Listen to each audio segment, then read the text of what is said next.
Olá, meus irmãos e minhas irmãs. Quando o amor de Deus vale mais do que as regras, o coração endurecido impede a vida, mas a compaixão libera o agir de Deus. Marcos 3 nos mostra Jesus confrontando a religiosidade, curando no sábado, lidando com acusações injustas e redefinindo o verdadeiro significado da família. Vamos ao nosso texto?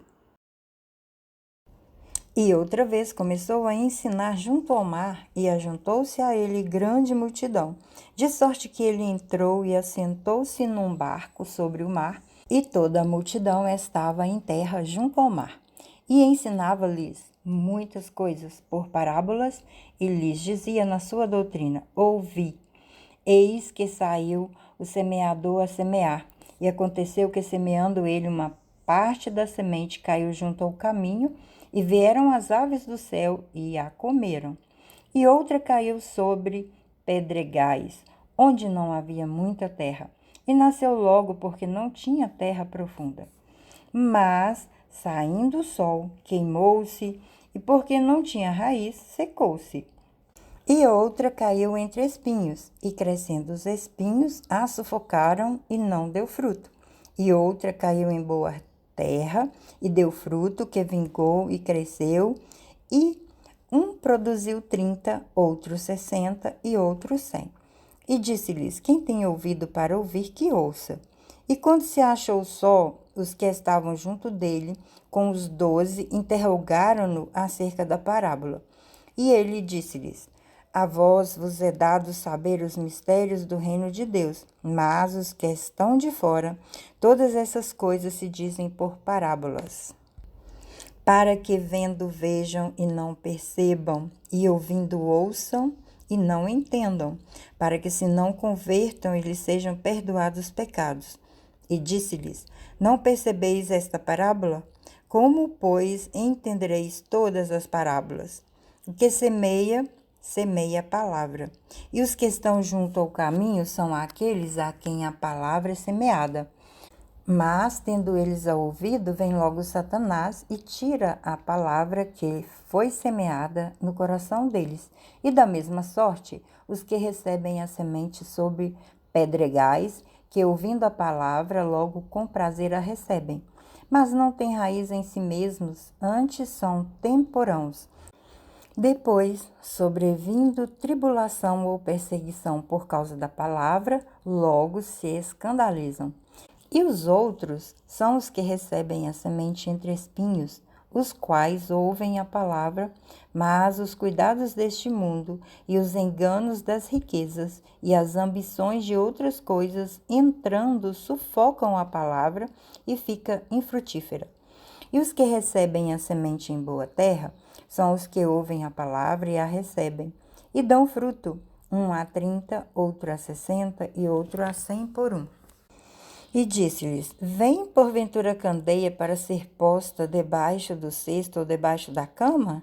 Não vem antes para se colocar no velador? Porque não há encoberto que não haja de ser manifesto, e nada se faz para ficar oculto, mas para ser descoberto. Se alguém tem ouvido para ouvir, ouça. E disse-lhes: Atendei ao que ides ouvir. Com a medida com que medirdes, vos medirão a vós, e ser-vos-á ainda acrescentada. Porque ao que tem, ser-lhe-á dado, e ao que não tem, até o que tem lhe será tirado. O reino de Deus é assim, como se o homem lançasse semente à terra e dormisse e se levantasse de noite ou de dia, e a semente brotasse, crescesse, não sabendo ele como, porque a terra por si mesma frutifica, primeiro a erva, depois a espiga e por último o grão cheio na espiga. E quando já o fruto se mostra, mete-lhe logo a foice, porque está chegada a ceifa.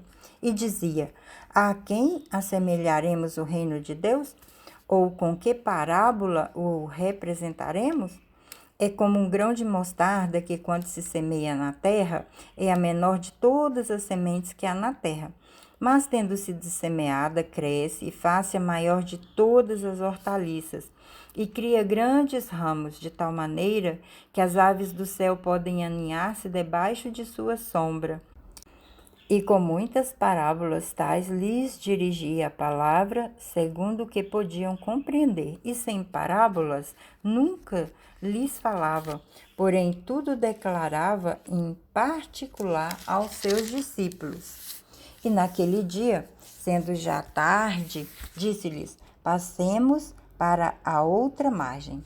E eles, deixando a multidão, o levaram consigo, assim como estava no barco, e havia também com ele outros barquinhos.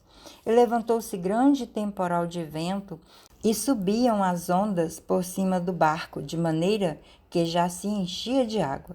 E ele estava na popa dormindo sobre uma almofada.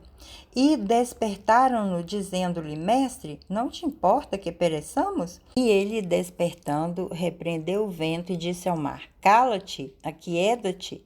E o vento se aquietou e houve grande bonança. E disse-lhes: Por que sois tão tímidos? Ainda não tendes fé? E sentiram um grande temor e diziam uns aos outros: Mas quem é este, que até o vento e o mar lhe obedecem? E nesse texto, Jesus ensina que a vida é mais importante do que as regras. O bem não pode ser adiado por medo de críticas. Um coração que não se abre, não recebe milagres. Muitas vezes o nosso coração está fechado, por isso o milagre não chega. A verdadeira família é formada por quem faz a vontade de Deus. E Jesus expressa isso quando a família dele chega perguntando por ele. E ele responde: Aqui estão meus pais. Ou ele aponta para o povo de Deus. Os religiosos observam Jesus para acusá-lo. Ele observa as pessoas para restaurar. Há uma diferença entre o que o homem faz e o que Jesus traz para as nossas vidas. E essa diferença revela o contraste entre a religiosidade e o amor genuíno. Marcos nos traz um convite para nós avaliarmos nossas atitudes. Elas refletem o caráter de Cristo? Muitas vezes podemos nos tornar rígidos, críticos, resistentes ao agir de Deus, quando Ele nos chama a viver uma fé sensível, obediente e compassiva. Eu quero trazer para você um olhar de como eu aplico isso na minha vida prática, como eu faço isso. Escolha fazer o bem, mesmo quando isso é desconfortável para você. Cuidar para que o seu coração não fique endurecido. Priorize as pessoas acima da sua rigidez, acima das suas regras, acima daquilo que você pensa. Viver a fé como relacionamento, não como uma obrigação. Quando o amor nos guia, nossas decisões, quando o amor está guiando aquilo que eu escolho, a minha decisão, o reino de Deus se manifesta através da minha vida. Que Deus abençoe sua casa, sua família. Até nosso próximo momento leitura da palavra de Deus.